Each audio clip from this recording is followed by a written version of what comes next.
நாங்கள் வந்து அண்ணா நகர் பகுதியிலேருந்து வரோம். என் பேர் செல்வலீலா, கணவன் பேர் சாலமோன். எங்கள் இடத்துல சொந்த கடை ஒன்று தேவன் ஆரம்பிக்க கிருபை செய்தார். ஆனால் மெயினில் 28 வருஷமாக கடை வச்சுருந்தோம். ஆனால் தேவனுடைய வார்த்தை போன வருஷம் இதே நாளில் இங்கே வரும்போது, எகிப்தின் சம்பாத்தியமும் எத்தியோப்பியாவின் வர்த்தக லாபமும் உன்னிடத்திற்கு வந்து தாண்டி உன்னுடையதாகும் அப்படிங்கிற வாக்குத்தத்த வசனத்தை தேவன் கொடுத்துருந்தாங்க. அப்போ அதை படிச்சுட்டு நாங்கள் மாட்டி வச்சிட்டோம். அவ்வளோதான். எனக்கு அதை பற்றி சிந்தனை இல்லை.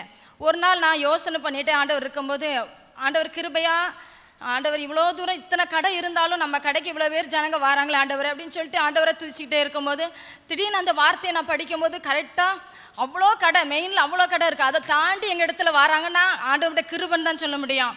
அதே போல் அந்த வசனமும் அதே போல் தேவன் எங்களுக்கு கொடுத்த அந்த வார்த்தை அன்னைக்கு நான் உணர்ந்து நாங்கள் ஜெபம் பண்ணோம். அதே போல் தேவன் அந்த வார்த்தையின் மூலம் எங்களுக்கு கிருபையாய் முன்னாடி இருந்த வியாபாரத்தை காட்டிலும் தேவன் அதிகமாக எங்களுக்கு வியாபாரத்தை கொடுத்து எங்களை நடத்தினார். 3 மாதத்துக்கு முன்னாடி நாங்கள் வந்து கடையினாலே நிற்கிறதுனால இவங்களுக்கு வந்து நரம்பில் கொஞ்சம் பீடிங் வெளியில் வர ஆரம்பிச்சிட்டு, அப்போ 3ஆவது மாதம் ஒரு நாள் அன்பரின் பாத்தில் ஒரு நாள் கொட்டி வாக்கத்தில் போயிட்டு ஜோம் நீட்டு தான் நம்ம அடுத்த நாள் ஆப்ரேஷன் சொல்லியிருக்கிறாங்க. நம்ம சரி ஆப்ரேஷனுக்கு போகிறதுக்கு முன்னாடி நம்ம ப்ரேயர் பண்ணிவிட்டு போகலான்னு சொல்லிட்டு ப்ரேயர் பண்ண போனோம். அப்போ அண்ணா ப்ரேயர் பண்ணிவிட்டு கிருபையினால் உங்களை பெருக பண்ணுவேன்னு சொன்னார். அங்கே போய் ரிசல்ட்டு கொடுக்கும்போது உங்களுக்கு வெளியில் தான் நரம்பில் தான் பால்ட்டுன்னு பார்த்தோம். ஆனால் நரம்பு குழாயிலையும் உங்களுக்கு பால்ட் இருக்குது. அதனால் நாங்கள் யோசனை பண்ணி தான் சொல்ல முடியும், என்ன பண்ண சொல்லலாம், நீங்கள் கடை வியாபாரத்தெல்லாம் விட்டுறணும், எல்லாத்தையும் விட்டுறணும், வேறு ஏதாவது சின்ன தொழில் தான் நீங்கள் பண்ணணும் அப்படின்னு சொல்லிட்டாங்க. அப்போ ரிசல்ட்டெல்லாம் பார்த்துட்டு உடனே சொல்லுவாங்க, சரி வெளியில் ரிசல்ட் எடுத்தீங்க, இன்றைக்கி நம்ம ஸ்கேன்லேயே ஒன்று பார்க்கலாம் அப்படின்னு சொல்லிட்டு ஒன்று எழுதி கொடுத்தாங்க.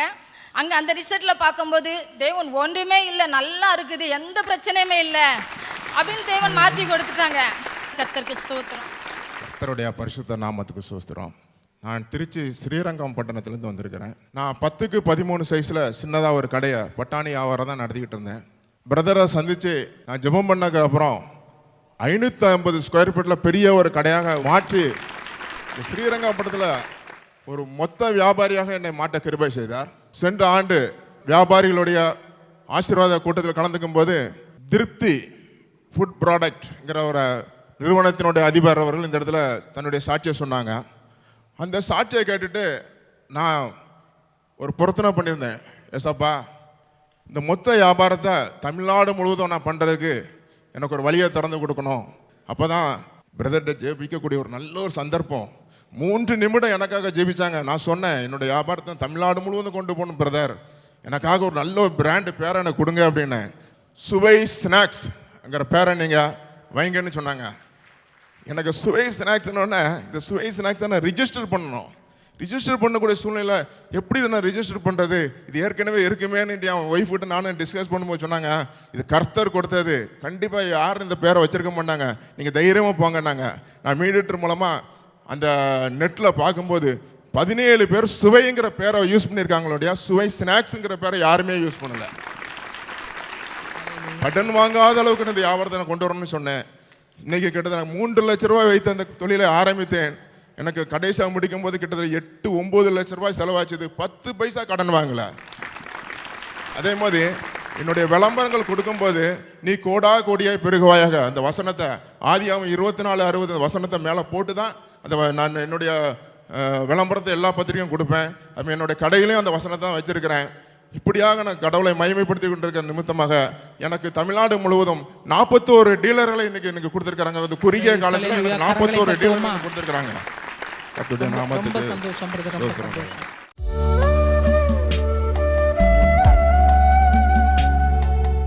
கிறிஸ்துவுக்குள் மிகவும் பிரியமான எனதர்மை சகோதர சகோதரிகளே, நம்மை சிருஷ்டித்தவரும் நம்மை உண்டாக்கினவரும் நம்மை ஒருபோதும் மறந்து போகாதவருமாகிய இயேசு கிறிஸ்து முனையற்ற நாமத்தினாலே உங்கள் எல்லாரையும் வாழ்த்தி ஆசீர்வதிக்கிறேன். அல்லேலூயா.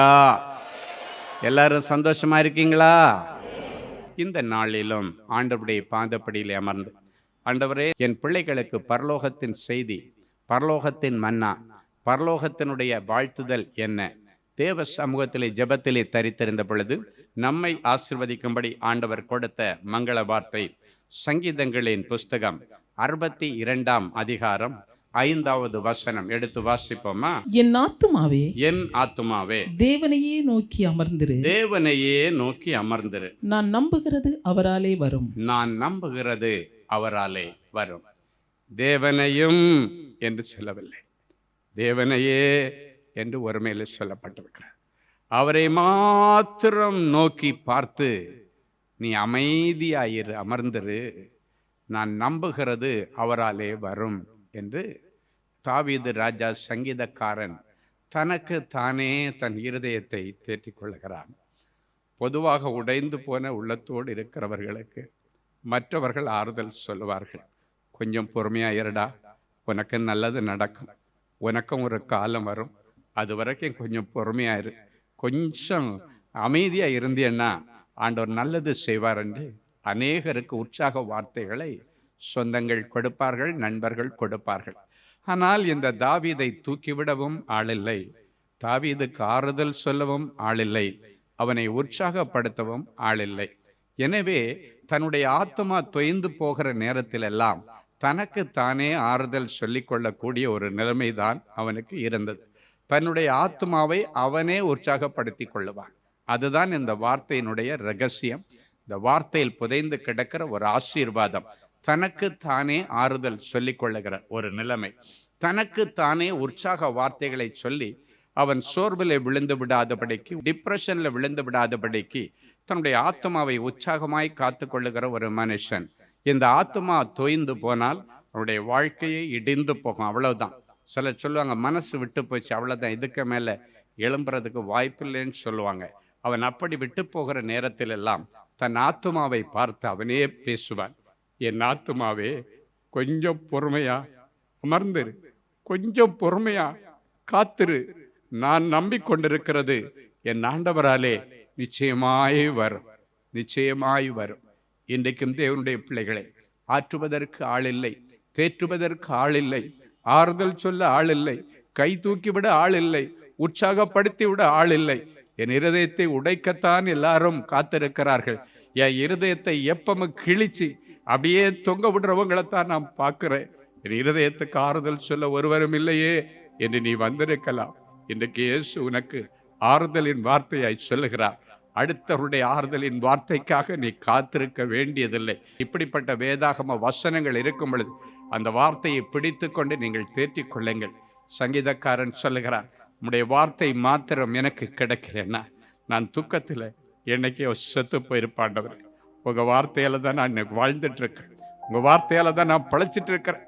இல்லைன்னா இன்னைக்கு நான் செத்த இடத்துல புல்லு குறுத்திருக்கும், என் அடக்கம் பண்ண இடத்துல புல்லு குறுத்திருக்கும்.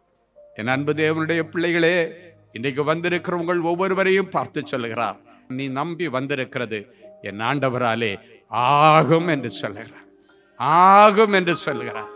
அவர் சொல்ல ஆகும், கட்டளையிட நிற்கும். ஒரே ஒரு வார்த்தை சொன்னால் போதும், ஒட்டுமொத்த பிரச்சனைகளுக்கும் ஆண்டவரால தீர்வு காண முடியும். நீ நல்லா இரு அப்படின்னு ஒரு வார்த்தை ஆண்டவர் சொன்னா போதும், உன்னுடைய கஷ்டங்கள் எல்லாம் மாறும், உன் கடன்கள் எல்லாம் அடைக்கப்படும், உன்னுடைய நிந்தைகள் எல்லாம் மாறும். இந்த தாவீது இந்த வார்த்தையை சொல்லும் பொழுது அவனுடைய குடும்ப சூழ்நிலை என்ன தெரியுமா? அவனுக்கு மாமனா இருக்கிற சவுல் இவனை கொலை பண்றதுக்கு தேடிட்டு இருக்கிற ஒரு சூழ்நிலை. எப்படா இவன் தனியா மாட்டோம், என்னை கொன்னுறனேன்னு சொல்லி அப்படி அவனை கொல்றதுக்கே வகை தேடி கொண்டிருக்கிற ஒரு சூழ்நிலை. அது மட்டும் இல்லை, அதை சவுல் மட்டம் தட்டுறது மட்டும் இல்லை, மாமனார் மட்டம் தட்டுறது மட்டுமல்ல, அவனுடைய சொந்த சகோதரர்கள் அவனை ஏளனமா பேசுறாங்க. அவங்களுக்கு சாப்பாடு கொடுக்கறதுக்காக வேண்டி அவர்கள் போர் செய்கிற போர்த்தளத்தில், அந்த யுத்த களத்திலே அவங்க அப்பா சாப்பாடு கொடுத்து அனுப்புவார். தன்னுடைய சொந்த சகோதரர்களுக்கு சாப்பாடு கொண்டு போனா சாப்பாடை வாங்கின உடனே அவனை துரத்தி விடுறதுலே இருப்பாங்க. இங்க உனக்கு என்ன வேலை, உனக்கு இந்த இடத்துக்கு சம்பந்தம் இல்லை, நீ போ, நீ ஆடுகளை யார் வசம் விட்டுட்டு வந்த, அப்படியே விட்டுட்டு வந்துட்டியா, நீ பேசாம ஆடு மேய்க்க போய் என்று எல்லா சகோதரர்களும் அவனை இடித்து நொறுக்கினார்கள். நம்ம ஊர்ல சம்மந்தி இடிக்கிறதுன்னு சொல்லுவாங்க. முன்னாடி எல்லாம் அரைச்சாங்க, சில நேரத்துல இடிக்கிறாங்க, சில நேரத்துல மிக்சியில போட்டு அரைச்சு எடுக்கிற மாதிரி உடைய இருதயத்தை அரைத்து எடுத்தவர்கள் அவனுடைய சகோதரர்கள். ஏன்? தகப்பனாலேயே மறக்கப்பட்டவன்.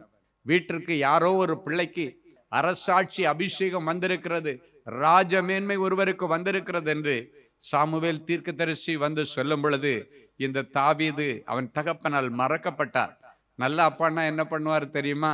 மற்ற பிள்ளைங்களுக்கெல்லாம் ஆல்ரெடி நல்லா இருக்கானுங்க, எல்லாம் கவர்மெண்ட் ஜாப்ல இருக்கானுங்க, மறக்கப்பட்டவனா ஆடுகளுக்கு பின்னால கிடக்கிற என் பிள்ளை தாவீதுக்கு ஒரு ஃபர்ஸ்ட் ப்ரிஃபரன்ஸ் கொடுப்பேன்னு சொல்லி அவனை அழைச்சிட்டு வந்திருக்கணும். ஆனா அவன் அவங்க மகனை அந்த தகப்பன் அழைக்கவே இல்லை. தகப்பனால் மறக்கப்பட்டவன். ஆனால் அவனை ஞாபகப்படுத்தினது ஆண்டவர். உனக்கு இப்படி ஒரு பிள்ளை இருக்கிறான். சாமுவேல் தீர்க்கதரிசி கேட்கிறான், உனக்கு இவ்வளவு பேர் தானா பிள்ளைங்க, வேற பிள்ளைங்க இல்லையா என்று சொல்லி இந்த தாவீதை ஒரு தீர்க்கதரிசி ஞாபகப்படுத்துகிறான் தன் தகப்பனுக்கு. எவ்வளவு கொடிய நிலைமை பாருங்க. கஷ்டப்படுகிற பிள்ளை, ஆடு மேய்க்கிற பிள்ளை, ஆண்டவர் தான் தீர்க்கதரிசி மூலமாக அவரை ஞாபகப்படுத்துகிறார். வேற பிள்ளைங்க அவனுக்கு கிடையாதா என்று சொல்லும் பொழுதுதான் அந்த பிள்ளையை அவன் நினைக்கிறான். ஆமா, ஒருத்தன் இருக்கிறான், அவன் கரவல் ஆடுகளுக்கு பின்னால ஒளிஞ்சுக்கிட்டு இருக்கிறான். ஆடு மேய்க்கிறத தவிர அவனுக்கு வேற ஒன்றும் தெரியாது. அவனை அழைத்து கொண்டு வாருங்கள் என்று சொன்ன பொழுது சாமுவேல் தீர்க்கதரிசி இடத்தில் அவன் கொண்டு நிறுத்தப்பட்ட பொழுது ஆண்டவருடைய பெரிய கிருபையினால் அவன் சொன்னான் தெரியுமா, நான் நம்புகிறது அவராலே வரும், அவராலே வரும், அவராலே வரும் என்று காத்து கொண்டிருந்தானே, அவன் காத்து கொண்டிருந்த ராஜ மேன்மை அவனுக்கு கிடைத்தது. அவன் தன் இருதயத்தோடு பேசின காரியம் அவனுடைய வாழ்க்கையில நிறைவேறினது. அவனுடைய நம்பிக்கையின் வார்த்தை அது. இன்னைக்கு நீங்க சில இடத்துல சொல்லலாம், எனக்கும் ஒரு காலம் வரும், நான் அப்ப பேசுகிறேன், எனக்கு ஒரு சூழ்நிலை வரும், நான் அப்போ உங்ககிட்ட பேசுறேன், இப்பொழுது நான் ஒன்னும் பேச விரும்பவில்லை என்று ஒருவேளை வாயடைத்து போய் சில இடங்களிலே நீ கண்ணீரோடு வந்திருக்கலாம். எனக்கு ஒரு காலம் வரும்பா, எனக்கு ஒரு நாள் வரும் என்று உன்னுடைய நம்பிக்கை ஆண்டவர் மேல வைத்த ஆண்டவர் கட்டாயம் எனக்கு நீதி செய்வார் என்று நீ வந்திருக்கலாம். உனக்கு என் ஆண்டவர் நீதி செய்கிற நாள் நீ நம்பினது அவராலே வரும். நம்பினவர்களை கைவிடாத தேவன் நம்முடைய ஆண்டவர். நம்பிக்கையோடு ஓடி வருகிறாள் ஒரு வாலிப மகள், தீராத உதிரப்பாக்கோடு 12 வருஷம் பெரும்பாடுகள், சொத்தெல்லாம் வித்து செலவு பண்ணி கொஞ்சம் கூட குறையல, கொஞ்சம் கூட குணமாகல. அந்த தீராத உதிரப்போக்கினுடைய உச்சக்கட்டத்தின் நிமித்தம் ஐயோ நான் வாழ்ந்து என்ன பிரயோஜனம் என்று சொல்லி பாடுபட்டு கொண்டிருந்தவள், வேதாகமம் அவளுக்கு பெயரையே பெரும் பாடுள்ள ஸ்திரீ என்று கொடுத்திருக்க. சின்ன பாடுகள் அல்ல, பெரும் பாடுகளை அனுபவிக்கிறார். ஒரு கொடுமை அனுபவித்துக் கொண்டிருக்கிற அவளுக்கு பெரும்பாடுள்ள ஸ்திரீ என்று பெயர் வைக்கப்பட்டிருக்கிறது. அநேக நாள் அழுதாள், வீட்டுக்குள்ள முடங்கி கிடந்து அழுதாள். நீங்களும் இத்தனை நாட்களும் அப்படித்தான் வீட்டுக்குள்ள முடங்கி முடங்கி கிடந்து அழுது கொண்டிருக்கலாம். ஒரு நாள் யோசித்தாள், நன்மை செய்கிறவராய் சுற்றித் இருக்கிற இயேசு என்று ஒருவர் இருக்கிறாரு, அவரை குறித்து நான் நிறைய நல்ல காரியங்கள் கேள்விப்பட்டது, எனக்கு அப்படி ஒரு வாய்ப்பு கிடைக்காதா, எனக்கு அப்படி ஒரு டண்டே கிடைக்காதா என்று ஒரு நாள் அவள் ஏங்கிக் கொண்டிருக்கும் பொழுது அவளுக்கு வாய்ப்பு கொடுத்த ஆண்டவர் இன்றைக்கு உனக்கு ஒரு வாய்ப்பை ஏற்படுத்தி கொடுத்திருக்கிறாள். ஓடி வருகிறாள். என்ன சூழ்நிலை இருந்தாலும் இன்றைக்கு இயேசுடைய வஸ்திரத்தின் விளிம்ப தொட்டாவது இந்த பெரும் பாடிலிருந்து, பெரிய கஷ்டத்திலிருந்து நான் விடுதலை ஆவேன் என்று நம்பி இயேசுவை தேடி வந்தாள். திரளான கூட்டம், உள்ளுக்குள்ள போக முடியல. அந்த வாலிப மகன்கள் எல்லாம் சுற்றி கொண்டு இயேசுக்கு பின்னால போய்கொண்டிருக்கிறார்கள். அநேக ஆண்கள் வாலிபர்கள் இயேசுவின் பின்னே போய்கொண்டிருக்கிறார்கள். எப்படி உள்ளே போவது என்று அவள் யோசிக்கவில்லை. என்ன வந்தாலும் பரவாயில்லை, எல்லாரும் என்ன மிதிச்சா கூட பரவாயில்லை, இயேசுவின் வஸ்திரத்தை விளிம்பையாகலும் நான் தொடுவேன் என்று நம்பிக்கையோடு கூட்டத்துக்குள்ளே அவள் ஓடினாள். அவள் உள்ளே போகும் பொழுது அவள் கீழே விழுகிறாள். அவரை தொட முடியவில்லை. அவள் என்ன நம்பினாள்? அவருடைய வஸ்திரத்தை ஆகிலும் தொடுவேன். அதுதான் அவளுடைய நம்பிக்கை. அந்த நம்பிக்கை வீண் போகவில்லை. அந்த வஸ்திரத்தின் விளிம்பை அவள் தொட்டாள். உடனே வல்லமை புறப்பட்டு போயிற்று. வேதம் சொல்லுகிறது, அவளுடைய உதிரத்தின் ஊரல் அப்பொழுதே நின்று போனதை தன் சரீரத்திலே உணர்ந்தாள். இன்றைக்கும் ஒருவேளை என்னென்ன தீராத உதிரப்போக்கோடு நீ வந்திருந்தால், பயங்கரமான உதிரப்போக்கு, இல்லைன்னா இரத்த போக்கு, இரத்த வாந்தி, பைல்ஸ்னால ரத்தம் வருகிறது, நான் காரி துப்புனா ரத்தம் வருகிறது, இல்லாவிட்டால் எனக்கு இதே மாதிரி தீராத உதிரப்போக்கு, என்னுடைய யூட்ரஸ்ல இந்த பிரச்சனை இருக்கிறது, ஒருவேளை நீ கண்ணீரோடு வந்திருந்தீங்கன்னா, ரத்த அழுத்தத்தோடு வந்திருந்தீங்கன்னா, இந்த இயேசுவை நம்பி நீ வந்திருக்கிறாய். அவள் ஒரு விசுவாசத்தின் இந்த இடத்துல நிரூபித்தாள். இன்றைக்கு உன்னுடைய விசுவாசம் எப்படி இருக்கிறது? குறைந்த பாத்திரமா அல்ல, உன்னுடைய விசுவாசத்துல ஒரு உறுதி இருக்கணும். இன்றைக்கு நான் இயேசுவை நம்பி வந்திருக்கிறேன், என்னுடைய பெரும் பாடுக்கு முடிவு வரும், என் வியாதிக்கு முடிவு வரும், என் கண்ணீருக்கு முடிவு வரும் என்று எத்தனை பேர்கள் நம்பி வந்திருக்கிறீர்களோ அத்தனை பேருக்கும் உன்னுடைய வியாதியை இனி தேடியும் காண மாட்டாய். இன்று கண்ட எகிப்தியனை இனி என்றைக்குமே நீ காண மாட்டாய். என் ஆண்டவர் மகிமையாய் உலாவிக் கொண்டிருக்கிறார். ராஜாவின் மனுஷன் என்று ஒரு மனுஷன் இருந்தார். அவனுக்கு ராஜ மகிமை இருந்தது, ராஜ வாழ்க்கை இருந்தது. ஆனால் எல்லாருக்கும் இருந்தது போல அவன் பிள்ளைக்கு ஒரு பெரிய வியாதி, மரணத்தின் படுக்கையில் விழுந்து விட்டான். எல்லாருக்கும் பிள்ளைகள் விசேஷித்தவர்கள் அல்லவா? பிள்ளைகளை எளிதிலே விட முடியுமா? விட முடியாது. எல்லா முயற்சிகளை எடுத்து பார்த்தான். கடைசியாக அவருடைய நம்பிக்கை யார் மேல இருந்தது தெரியுமா? இயேசுவின் மேல இருந்தது. அவன் நம்பிக்கையோடு இயேசுவை தேடி வருகிறான். ஆண்டவரிடத்தில் வந்து தன் பிரச்சனையை சொல்லுகிறான். ஆண்டவர் சொல்லுகிறார், உங்களுக்கெல்லாம் பார்த்தா தான் விசுவாசம் வரும். அவன் எதையும் காது கொடுத்து வாங்குகிற நிலைமையில் இல்லை. அவன் சொல்ற, ஆண்டவரே இப்ப இதெல்லாம் பேசிட்டு இருக்க நேரம் இல்லை. அதுதான் அவன் சொல்றதனுடைய ரகசியம். ஆண்டவர் ஒண்ணு சொல்றாரு, ஆனால் அவன் அதற்கு பதில் சொல்லவில்லை. அவனுடைய பிரச்சனை எல்லாம் தன்னுடைய பிள்ளை மரணத்தில் விளிம்பில் கிடக்கிறான், செத்துருவானோ செத்துருவானோ, தன் பிள்ளையின் மேலுதான் அவனுடைய எண்ணம் இருக்கிறது. எனவே சொல்றா, ஆண்டவரே இதெல்லாம் அப்புறம் பேசிக்கலாப்பா, என் பிள்ளை சாகிறதுக்குள்ள நீர் வர வேண்டும் என்று இயேசுவை நோக்கி கூப்பிடுகிறான். யோவான் எழுதின சுவிசேஷம் 4ஆம் அதிகாரம் 49-50 ஆகிற வசனங்கள் சொல்லுகிறது. அதற்கு அந்த ராஜாவின் மனுஷன், ஆண்டவரே என் பிள்ளை சாகிறதுக்கு முன்னே நீர் வர வேண்டும் என்றார். இயேசு அவனை பார்த்து சொன்னார், நீ போகலாம், உன் குமாரன் பிழைத்திருக்கிறார் என்றார்.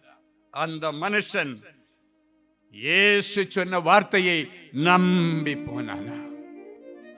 அவன் நம்பினது என் ஆண்டவராலே வந்தது. அவன் இயேசுவின் வார்த்தையை நம்பி போனான்.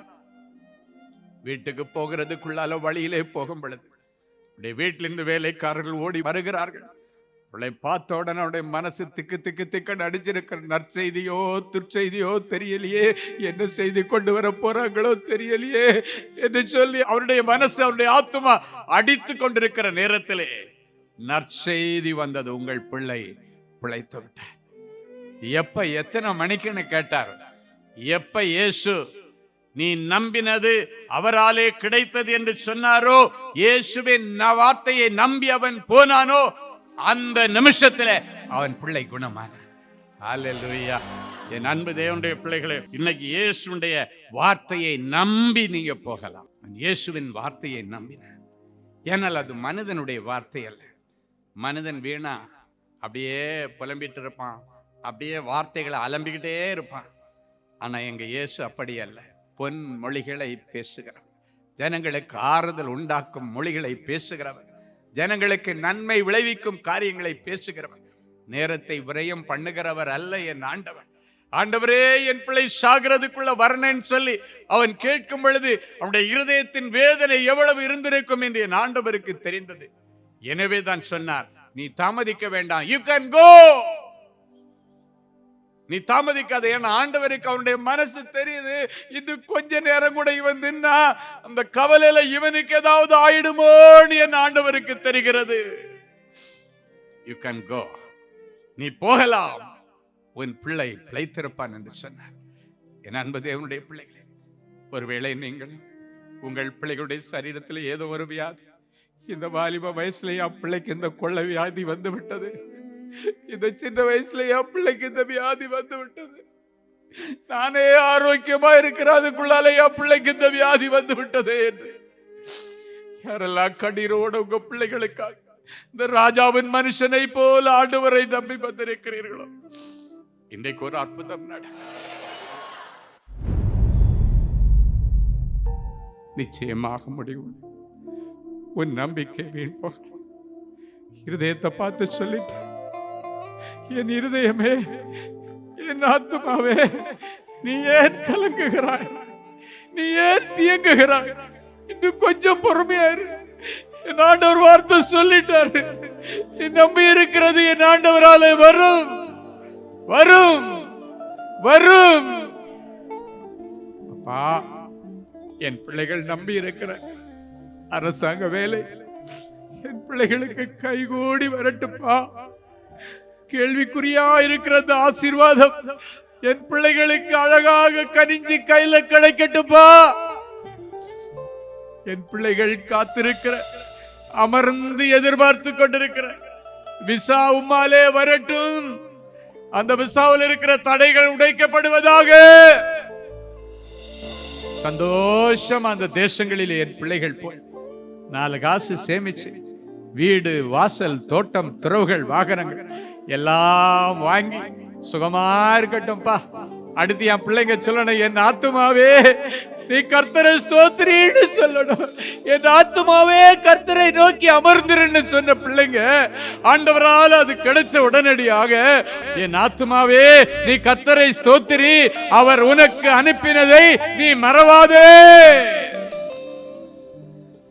என் பிள்ளைகள் நம்பி இருக்கிற டிரான்ஸ்பர் அவர்களுக்கு வருவதா, என் பிள்ளைகள் நம்பி இருக்கிற ப்ரொமோஷன் அவர்களுக்கு வருவதா, என் பிள்ளைகள் நம்பி இருக்கிற கோர்ட் ஆர்டர் இவர்களுக்கு சாதகமாக வருவதா, என் பிள்ளைகள் நம்பி இருக்கிற இந்த எந்த ஒரு விஷயமா இருந்தாலும் சரி, அதில் இருக்கிற எதிர்மறையான சூழ்நிலைகள் மாறி சூழ்நிலைகள் என் பிள்ளைகளுக்கு சாதகமாய் மாறுவதாக. ஆண்டவரே, அநேக பிள்ளைகள் நம்பிக்கையோட சரீரத்தில் ஒரு விடுதலைக்காக வந்திருக்காங்கப்பா, சரீரத்தில் ஒரு பெரிய சுகத்துக்காக வந்திருக்கிறாங்கப்பா.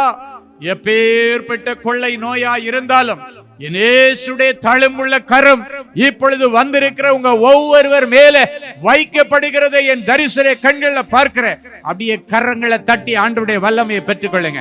கட்டுகள் அறுக்கப்படுவதாக, தடைகள் உடைக்கப்படுவதாக. தடைகளை உடைக்கிற ஆண்டவர் முன் செல்லுவீராக. ஆண்டவரை நோக்கி அமர்ந்திருக்கிற பிள்ளைகளுக்கு ரட்சிப்பு வரும் என்று சொன்னேன். ரட்சிக்கப்படாத ஒருவர் கூட இவர்கள் வீட்டில் இருக்கக்கூடாது. அத்தனை பேர் மேல இப்பொழுது ஒரு ரட்சிப்பின் போர்வை பரலோகத்திலிருந்து விழுகிறது, பரலோகத்திலிருந்து விழுகிறது. அது உங்க வீட்டில் உள்ள யாரா இருந்தாலும் சரி, அவர்கள் மேல ரட்சிப்பின் போர்வை விழுகிறது. அந்த ஊதாரி மைந்தன் வீட்டுக்கு தேடி திரும்பி வரும் பொழுது புது மனுஷனாய் வந்தார். இனி அவர்கள் புது சிருஷ்டியாய் வீட்டுக்கு திரும்பி வருவார்கள். உங்கள் துக்க நாட்கள் முடிந்து போயிற்று. உங்க வீட்டுக்கு ரட்சிப்பு வந்தது, உங்க வீட்டுக்கு ரட்சிப்பு வந்தது, உங்க குடும்பத்திற்கே ரட்சிப்பு வந்தது. ஆண்டவரே, என் பிள்ளைகளுக்கு நீர் அப்படி செய்கிறதற்காக உமக்கு நன்றி, உமக்கு நன்றி, உமக்கு நன்றி. எல்லா கடன் பிரச்சனைகள், நெருக்கடிகளுக்கு முடிவு வரட்டும் இயேசுவின் மூலம் பிதாவே, ஆமேன், ஆமேன். கிறிஸ்துவுக்குள் அன்பானவர்களே, ஆண்டவராகிய இயேசு கிறிஸ்துவின் இனிய நாமத்தில் அன்பின் வாழ்த்துக்கள்.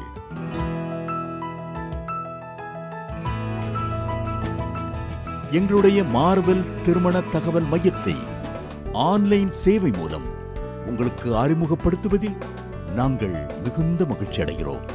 எங்களது மார்வெல் திருமண மையம் கிறிஸ்தவ குடும்பத்தில் திருமணத்திற்கு ஆயத்தமாயிருப்பவர்கள் தங்களுக்கு ஏற்ற வாழ்க்கை துணையை தேர்ந்தெடுக்க சிறந்த திருமண சேவை மையமாக இருக்கிறது.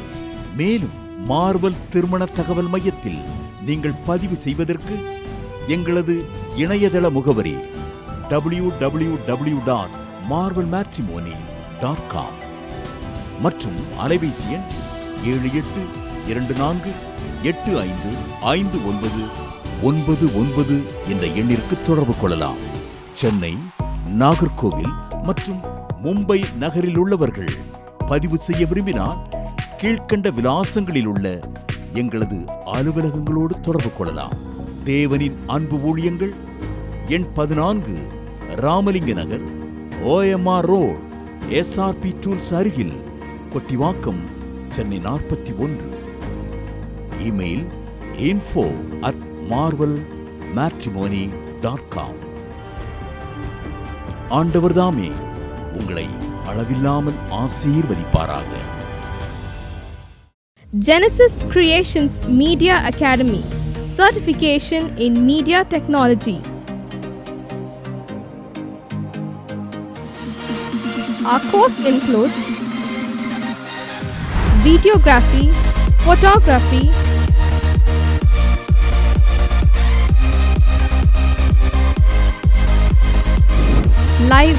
audio mixing,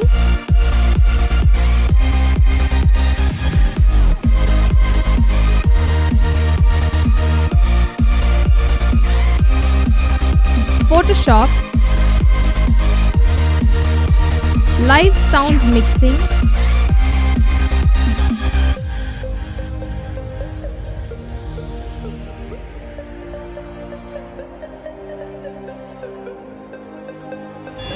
drone cinematography,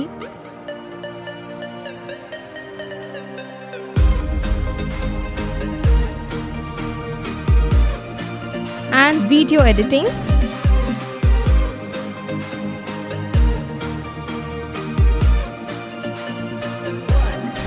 Praise the Lord. I welcome you all on behalf of Genesis Creations Media Academy.